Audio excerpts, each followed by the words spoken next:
Sarah walked into the old bookstore on Main Street. The bell above the door made a soft ring. She had passed this place many times but never went inside. Today was different. Something pulled her toward the dusty windows and faded sign. The smell of old books filled her nose. Tall shelves reached up to the ceiling. Books were packed tight together. Some looked very old. Others had bright new covers. Sarah moved slowly between the narrow aisles. An old man sat behind the counter. He had white hair and kind eyes. He looked up from his book and smiled at her. "Welcome," he said. "Are you looking for something special?" Sarah shook her head. Looking around, she had always loved books. Her mother used to read to her every night when she was little. Those were happy times before everything changed. She walked deeper into the store. The back section was darker. Fewer people came here. The books looked older and more interesting. Sarah ran her finger along the spines. Most titles were hard to read. The letters had faded with time. One book caught her eye. It was small and red. The cover had no title that she could see. She pulled it out carefully. It felt warm in her hands, which was strange. The store was quite cold. Sarah opened the book. The first page was blank. So was the second. And the third. She flipped through more pages, all empty. How odd. Why would someone keep a blank book? She was about to put it back when words appeared on the page. Real words, as if someone was writing them right in front of her. Sarah blinked hard. Maybe she was seeing things. But no, the words were still there. "Hello, Sarah," the book said. Not out loud, but the words were on the page. Clear as day. Sarah dropped the book. It hit the floor with a thud. The old man looked up from his counter. "Everything okay back there?" he called. "Yes, fine," Sarah said quickly. She picked up the book. The page was blank again, no words anywhere. She must be losing her mind, but as soon as she held the book, words appeared again. "Don't be afraid, I need your help." Sarah's heart beat fast. This was impossible. Books don't talk. Books don't write themselves. She looked around to see if someone was playing a trick on her, but she was alone in this part of the store. "Who are you?" She whispered to the book. New words appeared. "My name is Marcus. I lived a long time ago. Something bad happened to me. Now I'm trapped in this book. I have been waiting for someone like you." Sarah wanted to run. This was too strange, too scary, but something made her stay. Maybe it was curiosity. Or maybe she felt sorry for this Marcus person. "What do you mean, trapped?" she asked quietly. Which put a curse on me. She was angry because I would not marry her, so she put my soul in this book. I have been here for over 200 years. 200 years. Sarah could hardly believe it. If this was real, this person had been stuck in a book since before her great-great-grandparents were born. "Why me?" she asked. "Why can I see your words when others cannot?" "You have a gift. You can speak to spirits and other magical things. Most people lose this gift when they grow up. But you kept yours." Sarah thought about this. Strange things had happened to her before. When she was 7, she talked to her grandmother's ghost. When she was 12, she helped a lost fairy find its way home. Her mother said she had an active imagination, but maybe it was more than that. "What kind of help do you need?" Sarah asked. "I need to be free from this book, but first, I must find something I lost. Something very important. Will you help me?" Sarah looked at the book in her hands. This Marcus could be lying. He could be dangerous. She knew nothing about him, but his words seemed honest. And she felt sorry for anyone trapped for so long. "What did you lose?" she asked. "A golden locket. It belonged to my sister. She gave it to me before she died. The witch took it when she cursed me. Without it, I cannot rest in peace." Sarah understood about losing family. Her father had died in a car crash 3 years ago. She still missed him every day. The pain never really went away. "Where is this locket now?" "I believe it is still in the witch's house. The house is old and empty now, but the locket should be there somewhere, hidden away. Where is this house?" Words appeared slowly as if Marcus was thinking hard. "On Elm Street.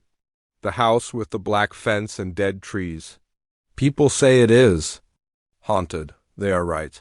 Sarah knew that house. Everyone in town knew it. Kids dared each other to walk past it on Halloween. Most were too scared to try. The house looked like something from a horror movie. That place is dangerous, Sarah said. What if the witch is still there? She died 50 years ago. But her magic might still protect the house. That is why I need your help.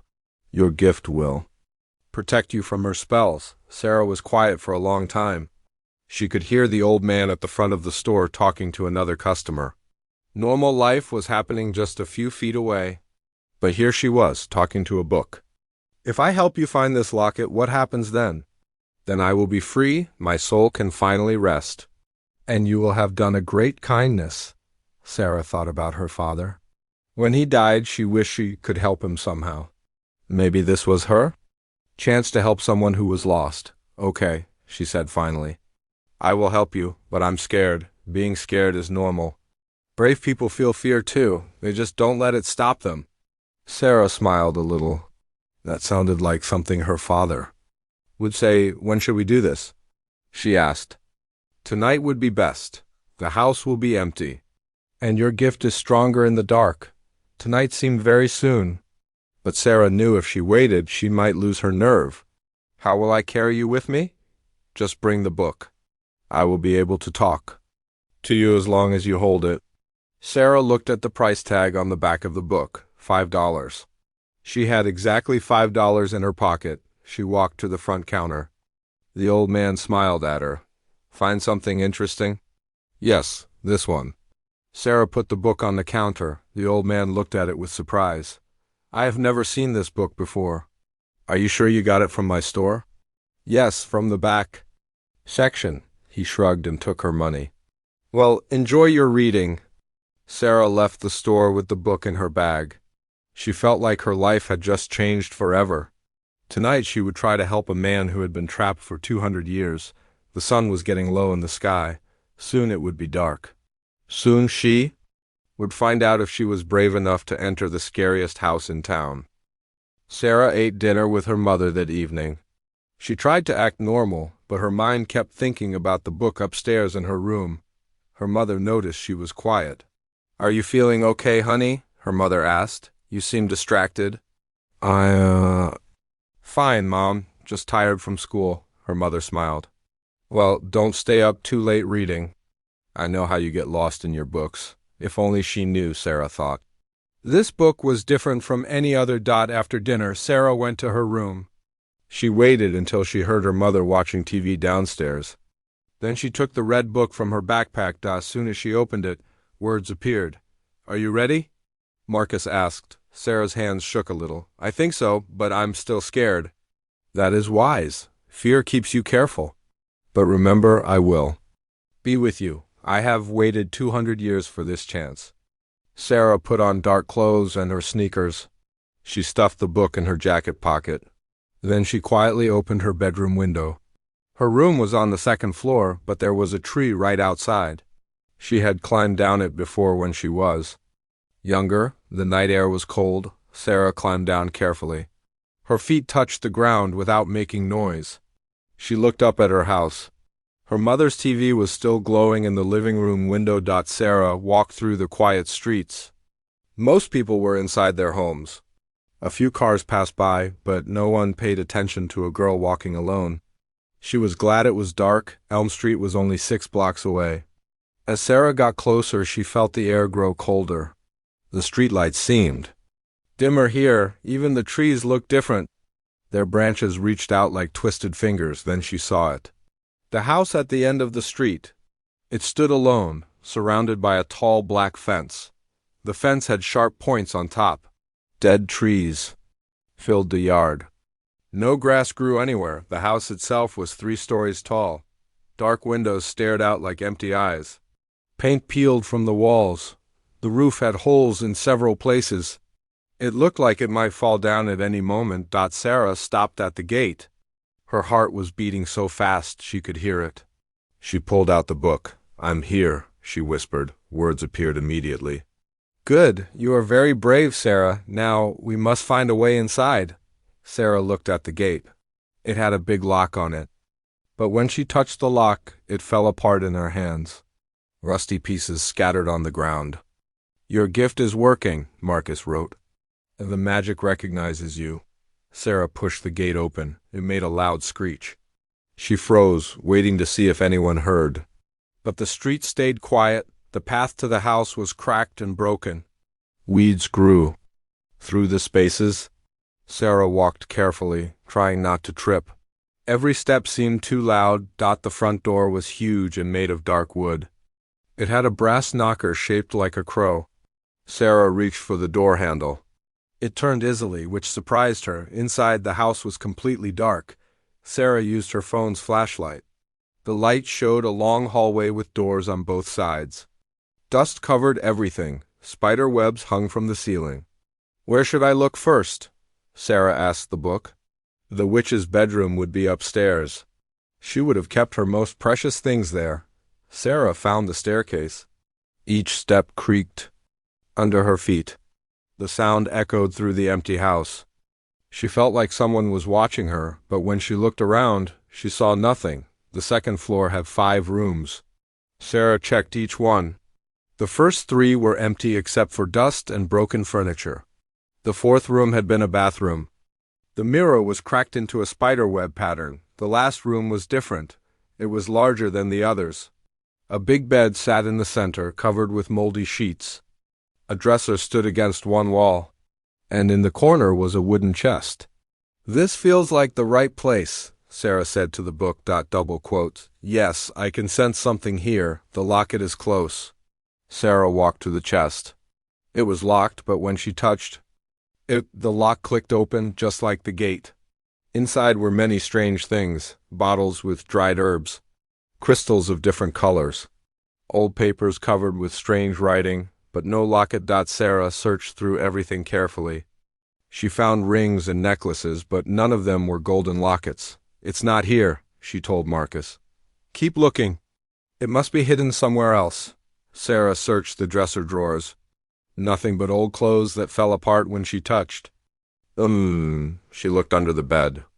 Only dust and mouse droppings. Then she noticed something strange. One wall looked different from the others. It had a section that didn't match the rest. Sarah pressed against it, and part of the wall moved, a secret door. Behind it was a small room Sarah could barely fit into. Her phone light showed shelves full of bottles and books, and hanging on a hook was a chain with something golden. "I found it," Sarah whispered. She reached for the chain. As soon as her fingers touched it, the whole house shook. Dust fell from the ceiling. The walls seemed to groan. "Take it quickly," Marcus wrote. "The house knows what you are doing." Sarah grabbed the locket and ran from the small room. The house shook again, harder this time. Pictures fell from the walls. A window somewhere shattered. Sarah ran for the stairs. Behind her, she heard a sound like screaming wind. The house was angry. It didn't want to let the locket go. She ran down the stairs, taking them 2 at a time. The front door seemed much farther away than before.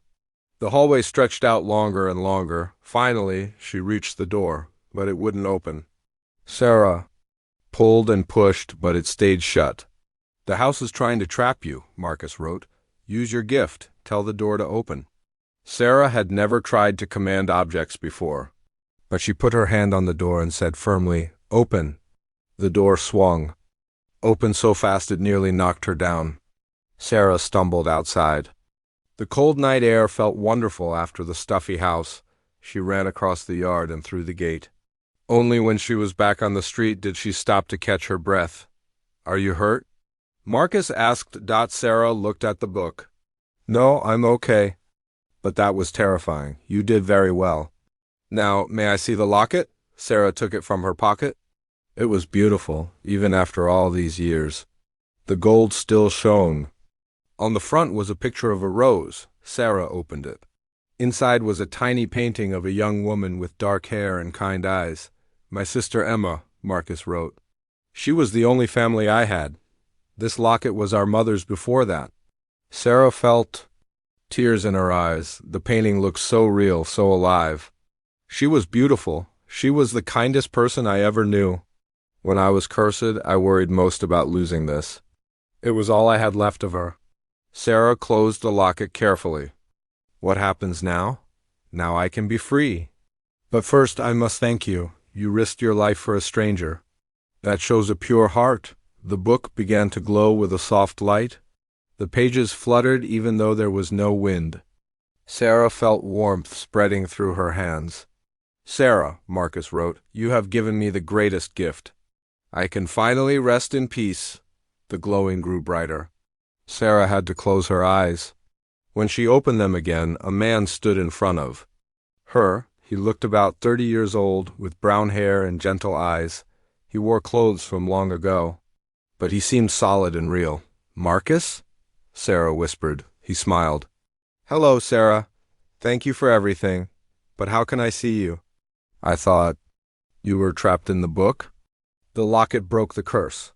Now I am free to move on to whatever comes next. Marcus began to fade like morning mist, but his smile remained warm and grateful. Remember, he said, your gift is special. Use it to help others when you can. The world needs people like you. Then he was gone. Sarah stood alone on the dark street, holding an empty book and a golden locket, but she wasn't sad. She felt proud. She had helped someone who needed help, just like her father would have wanted her to do. Sarah walked home slowly through the quiet streets. The golden locket felt warm in her pocket. The red book was now just a regular book with blank pages, but she kept thinking about Marcus and his kind eyes when she climbed back through her bedroom window. Her mother was still watching TV downstairs. Sarah had been gone for 2 hours, but it felt like a whole lifetime. She put the locket in her jewelry box next to her grandmother's ring. Tomorrow she would decide what to do with it. Tonight she just wanted to sleep, but sleep did not come easily. Every time she closed her eyes, she saw the haunted house. She heard the walls groaning and felt the floor shaking under her feet. It had been the scariest thing she had ever done. The next morning at school, Sarah could barely pay attention. Her friend Jenny noticed during lunch. You look tired, Jenny said. Did you stay up reading again? Something like that, Sarah replied. After school, Sarah walked past the bookstore again. She wanted to tell the old man about the book. But when she looked through the window, she saw something that made her stop. A woman was at the counter. She was crying and talking to the old man. Sarah could not hear the words, but the woman looked very upset. Sarah went inside. The bell rang. Softly, please, the woman was saying. My daughter has been missing for 3 days. The police say they are looking, but I know something bad happened to her. The old man looked sad. I wish I could help, Mrs. Chun, but I don't know anything about missing people. Sarah felt a strange pull in her chest, the same feeling she had when she first saw the red book. She walked closer. Excuse me, Sarah said quietly. What does your daughter look like? Mrs. Chun turned around. She had tears in her eyes. She is 15. Black hair, about this tall. She was wearing a blue jacket when she left for school 3 days ago. Sarah closed her eyes and tried to feel with her gift. Sometimes she could sense things about people who were lost or in trouble. It had happened before with her neighbor's cat. What is her name? Sarah asked. Lily Chun. Mrs. Chun looked at Sarah with hope. Do you know something? Sarah felt a cold feeling in her stomach. Not a bad cold, but like touching ice water. I think she is still alive. But she is scared and cold. Mrs. Chun grabbed Sarah's arm. Where is she? Please, if you know something, tell me.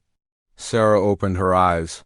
She could see flashes of images in her mind. A dark place, stone walls, water dripping. Somewhere underground, like a basement or a cave near water. The old man looked at Sarah with surprise. He seemed to understand that something special was happening. There are old tunnels under the city, Mrs. Chun said quickly. From the mining days? Could she be there? Sarah nodded. Yes, but not alone. Someone took her there. Mrs. Chun started crying harder. We have to call the police right now. Wait, Sarah said. Let me try to see more. She closed her eyes again. The images came stronger now. A man with a beard, old clothes. He looked angry and confused. Then Sarah understood. It's not a bad man, she said. It's someone who is lost too, like a ghost or spirit. He doesn't know what he is doing. A ghost took my daughter? Mrs. Chun looked scared now. Sarah opened her eyes. I think so. But I can help. I can talk to spirits. Mrs. Chun looked at Sarah like she was crazy, but the old man stepped forward. I have seen strange things in my life, he said. Sometimes we must believe in what seems impossible. Sarah felt nervous. Helping Marcus had been scary enough, but he had asked for her help. The spirit might not want help. He might be dangerous, but thinking about a girl her own age, trapped and scared, made Sarah feel brave. I need to go to those tunnels, Sarah said. Tonight. Absolutely not, Mrs. Chun said. You are just a child. This is too dangerous. But I'm the only one who can talk to the spirit, Sarah explained. The police cannot help with this kind of problem. The old man nodded slowly. She might be right, but she should not go alone. I will come with you, Mrs. Chun said. If there is any chance you can find my daughter, I will help. That evening, Sarah met Mrs. Chun at the entrance to the old tunnels. The entrance was hidden behind some bush near the river. Most people did not know it existed. Sarah had brought a flashlight and the red book, even though it was blank now. Somehow, it made her feel safer. Mrs. Chun had brought rope and a bigger flashlight. She also had a bag with food and water in case they found Lily. Are you sure about this? Mrs. Chun asked. We could still call the police. Sarah shook her head. They would not believe us, and they might scare the spirit away. They pushed through the bush and found the tunnel entrance. It was a hole in the ground with old wooden steps going down. The steps looked very old and unsafe. Sarah went first. She tested each step before putting her weight on it. Mrs. Chun followed closely behind. The tunnel was dark and cold. Water dripped from the ceiling. Their footsteps echoed in the narrow space. Sarah could smell old earth and dampness. After walking for several minutes, Sarah stopped. She felt something. What is it? Mrs. Chun whispered. Someone is here, Sarah said quietly. Not Lily, the other one. They kept walking. The tunnel branched into two paths. Sarah closed her eyes and felt with her gift. The left path felt empty. The right path felt full of sadness and confusion. This way, Sarah said, pointing right. They walked deeper into the tunnels. The ceiling got lower. Soon they had to duck their heads. Mrs. Chun was breathing hard from fear and worry. Then they heard it, a voice singing softly. A man's voice. Very sad and lonely. Sarah and Mrs. Chun looked at each other. They followed the sound. The tunnel opened into a larger space. Their flashlights showed stone walls and a small pool of water. And there, sitting on a rock, was a girl in a blue jacket. Lily! Mrs. Chun shouted and ran toward her daughter, but Sarah grabbed her arm. Wait, look. Next to Lily sat a man. He was see-through like smoke. He wore clothes from long ago. A miner's clothes. He was singing to Lily like she was a small child. Lily looked up at them with empty eyes. She seemed to be in a trance. He thinks she is someone else, Sarah whispered. Someone from his past. Sarah stepped forward slowly. Hello, she said to the ghost miner. The man looked up. His eyes were full of pain. Stay back, he said. My little girl is sick. She needs to rest. That is not your daughter, Sarah said. Gently, your daughter died a long time ago. The ghost shook his head. No, she is here. She came to me. She was lost and cold. Sarah understood now. This man had died in the mines long ago. He had lost a daughter and was still looking for her. When Lily got lost in the tunnels, he found her and thought she was his child. What was your daughter's name? Sarah asked. Rose, the ghost said. My sweet Rose, she had a fever. I could not save her. Rose is safe now, Sarah said. She is with her mother in heaven. She is not sick anymore. The ghost looked confused. But she is right here. That is Lily. She has her own mother who loves her very much. Mrs. Chun was crying quietly. She wanted to grab her daughter, but knew she had to let Sarah handle this. Your Rose wants you to let Lily go home, Sarah said. Rose is happy now. She wants you to be happy too. The ghost looked at Lily, then at Sarah. Slowly, understanding came into his eyes. "I have been so lonely," he whispered. "I missed her so much." "I know," Sarah said. "But keeping someone else's daughter will not bring Rose back. Rose wants you to come find her in the light." The ghost stood up slowly. "Will I really see her?" "Again? Yes," Sarah said. "She is waiting for you." A warm light began to fill the cave. The ghost smiled for the first time. "Thank you," he said to Sarah. "You helped me remember." He walked toward the light and disappeared. As soon as he was gone, Lily blinked and looked around. "Mom?" she said in a weak voice. Mrs. Chun rushed to her daughter and held her tight. They both cried with happiness. Sarah smiled. She had helped another lost soul find peace. And she had brought a family back together. This was what her gift was for. News about Lily Chun spread quickly through the small town. The police said she had been found safe in the old tunnels. They did not mention ghosts or spirits.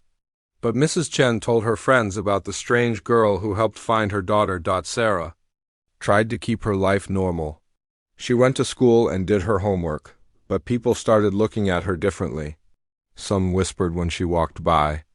Others stared with curious eyes. One morning, Sarah found a note in her school locker. It was written in shaky handwriting.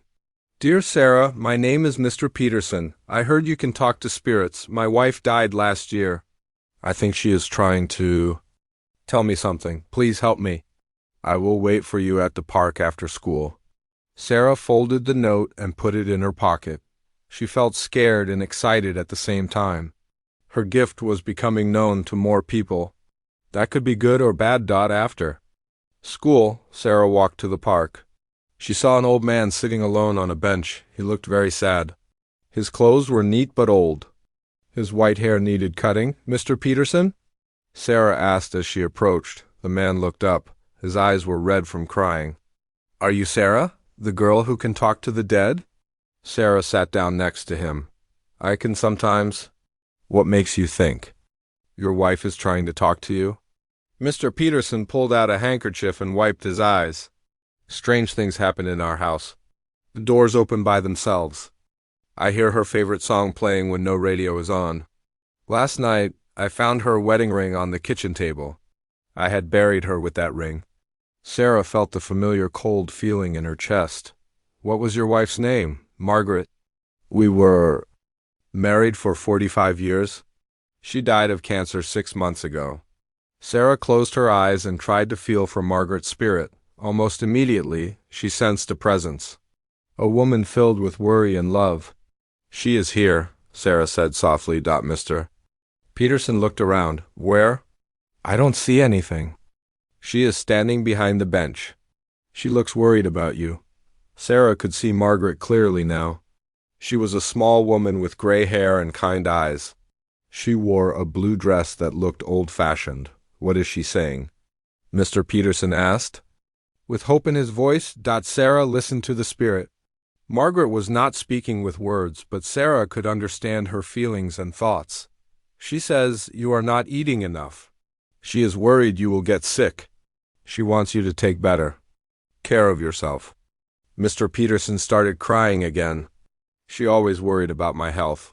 I have not been eating much since she died." "Food tastes like nothing now." Margaret moved closer to her husband. She reached out like she wanted to touch his face, but her hand passed right through him. "She also says you should call your sister," Sarah continued. "You have been alone too much. Family is important. My sister lives in California.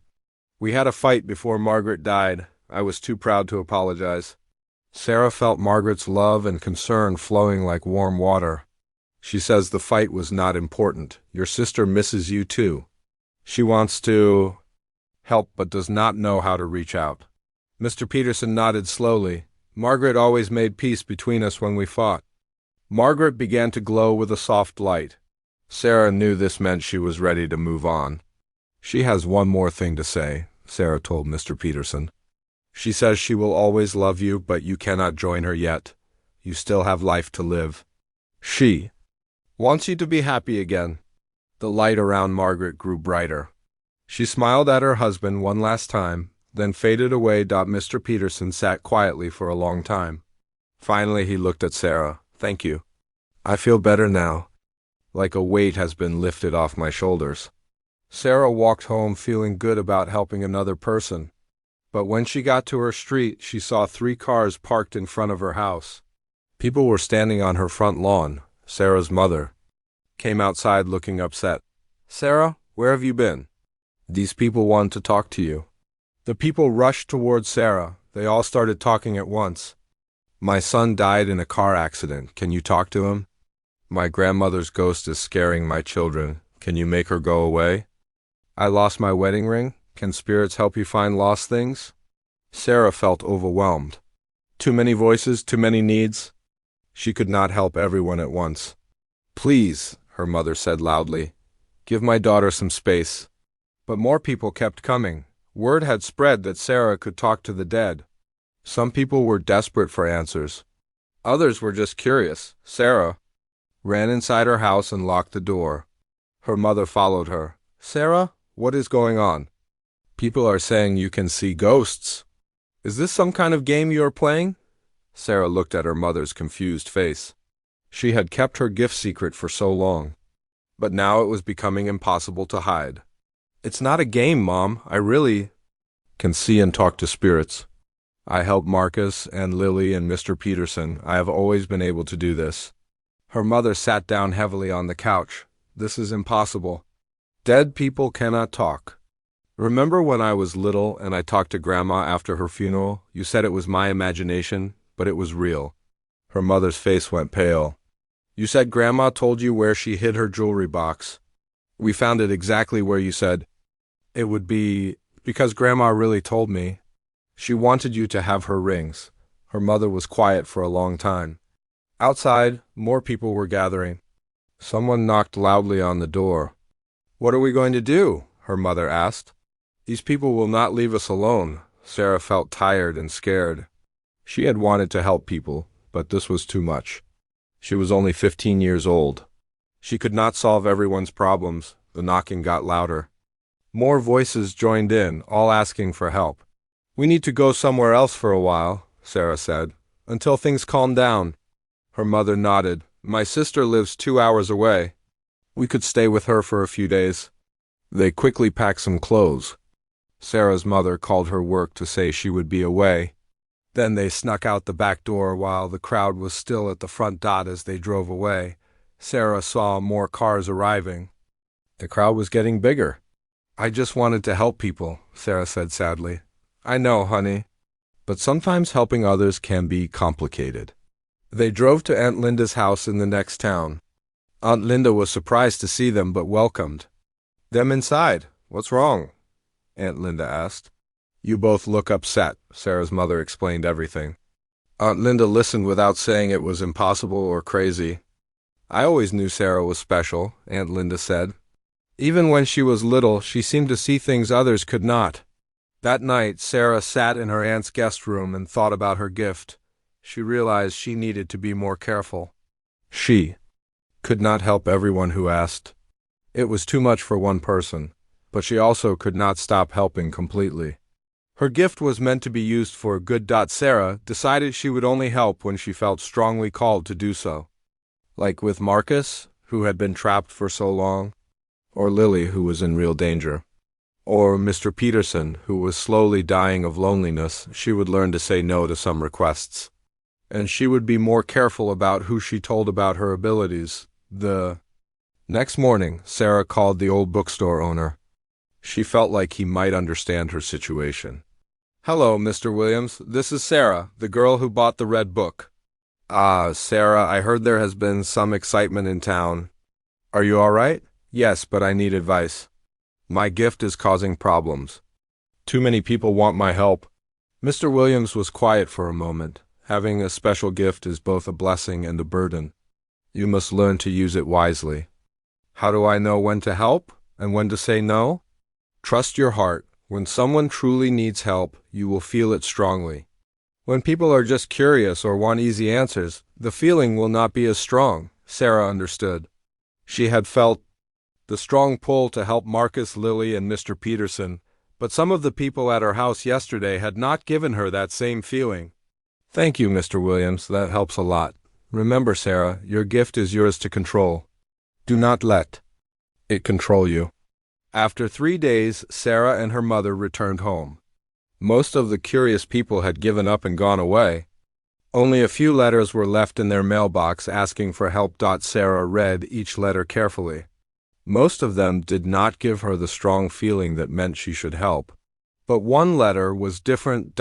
It was from a woman whose daughter had been in a coma for 2 months. The doctor said she might never wake up, but the mother felt like her daughter was trying to communicate somehow. Sarah felt the familiar pull in her chest. This was someone who truly needed help. She was learning to use her gift wisely, and that made all the difference. Sarah read the letter about the girl in the coma 3 times. The mother's name was Dr. Rachel Stone. She was a doctor herself, which made the letter feel more serious. Dr. Stone wrote that her daughter Emma had been in an accident while riding her bike. She had been asleep for 2 months. I know this sounds strange, the letter said, but I feel like Emma is trying to tell me something. Objects move in her hospital room when no one is there. The machines sometimes beep in patterns. That sounds like Morse code. Please help me understand what is happening.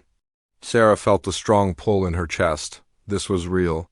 This family needed help. Sarah showed the letter to her mother. After everything that had happened, her mother was starting to believe in Sarah's gift. This sounds very sad, her mother said. But hospitals can be dangerous places for someone like you. There are probably many spirits there. Sarah had not thought about that. Hospitals were places where people died. There might be lost souls everywhere. Maybe I should call first, Sarah said. She found Dr. Stone's phone number and called that evening. A tired voice answered. Dr. Stone, this is Sarah. I got your letter about your daughter. Oh, thank goodness you called. I was not sure you would. Help. Some people think I am going crazy. Tell me more about what has been happening. Dr. Stone explained that strange things started happening in Emma's hospital room a week ago. Yesterday, all the flowers in her room turned to face her bed at the same time. The nurses said it was impossible. What does Emma look like? Sarah asked. She is 17, brown hair, green eyes. She loves to draw and paint. Before the accident, she wanted to be an artist. Sarah felt a connection forming. I will come to the hospital tomorrow after school. The next day, Sarah took the bus to City General Hospital. She had never been in such a big hospital before. It smelled like cleaning supplies and medicine. Nurses walked quickly through the halls. Machines beeped everywhere. Sarah felt overwhelmed by all the emotions in the building. Pain, fear, hope, sadness. But also something else, spirits, many of them. She found Dr. Stone waiting by the elevator. She was a tall woman with kind eyes that looked very tired. Thank you for coming, Dr. Stone said. I know this is unusual. They rode the elevator too. The 4th floor, Sarah could feel more spirits here. Some seemed confused. Others seemed to be watching over patients. Emma's room was at the end of the hall. When they walked in, Sarah immediately felt a strong presence. Emma lay in the hospital bed, connected to several machines. Her eyes were closed, but she looked peaceful. She was pretty, with long brown hair spread across her pillow, but Sarah could see another Emma standing beside the bed. A spirit Emma, looking exactly like the girl in the bed but glowing softly. She is here, Sarah said quietly. Her spirit is standing right next to her body. Dr. Stone gasped. What does that mean? Is she dying? No, Sarah said, watching the spirit Emma. I think part of her spirit left her body during the accident. She is trying to get back, but something is keeping her away. The spirit Emma looked at Sarah with hope. She pointed to something across the room. She is showing me something, Sarah said. She walked to where the spirit was pointing. It was a small table with Emma's personal things, sketchbooks, pencils, and a small wooden box. Sarah touched the box. It felt very cold, much colder than everything else in the room. What is in this box? Sarah asked. Dr. Stone opened it. Inside were paintbrushes and a small painting. The painting showed a dark figure reaching for a girl. Emma painted this the day before her accident, Dr. Stone said. I thought it was just her imagination. Sarah stared at the painting. The dark figure looked familiar. She had seen something like it before. I think this is not just a painting, Sarah said. I think Emma saw something that was going to happen. To her, the spirit Emma nodded and pointed to the painting again. Then she pointed to herself and made a pulling motion. Something dark attached itself to Emma, Sarah realized.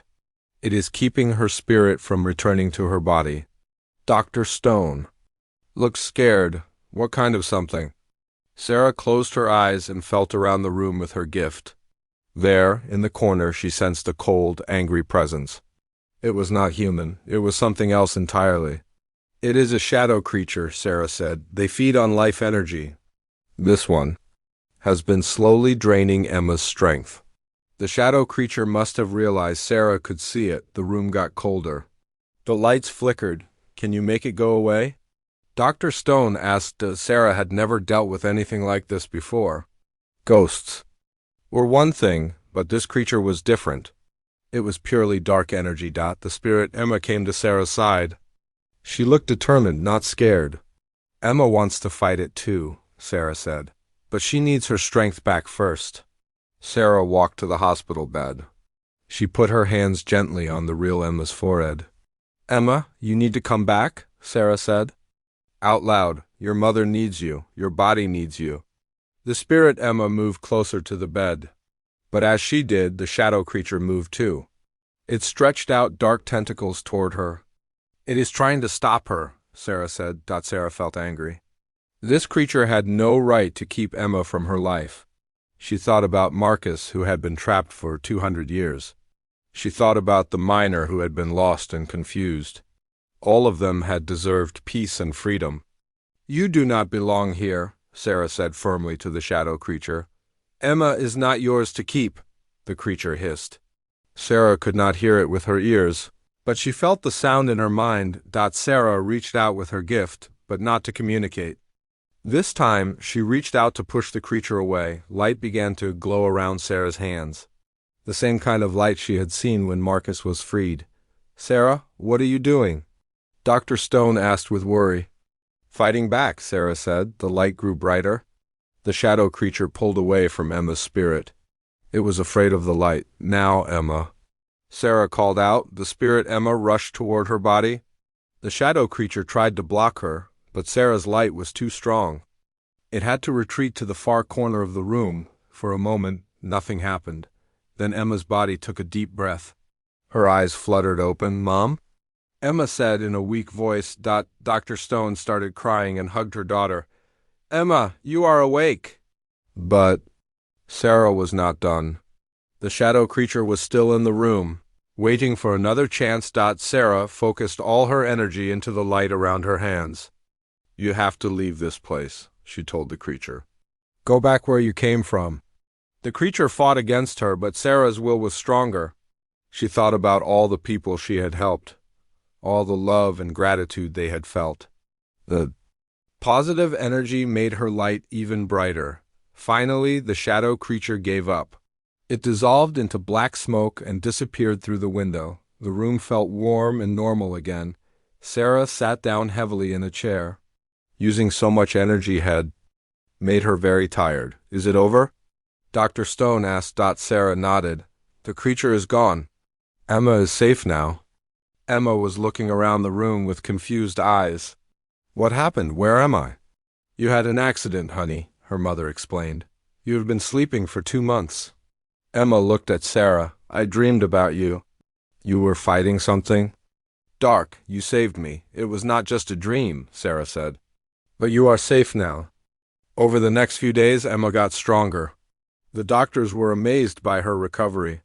They said it was a miracle. Dr. Stone called Sarah to thank her. Emma is going home tomorrow. She remembers everything that happened while she was in the coma. She says she watched you fight the shadow creature. I am glad she is okay, Sarah said. There is something else.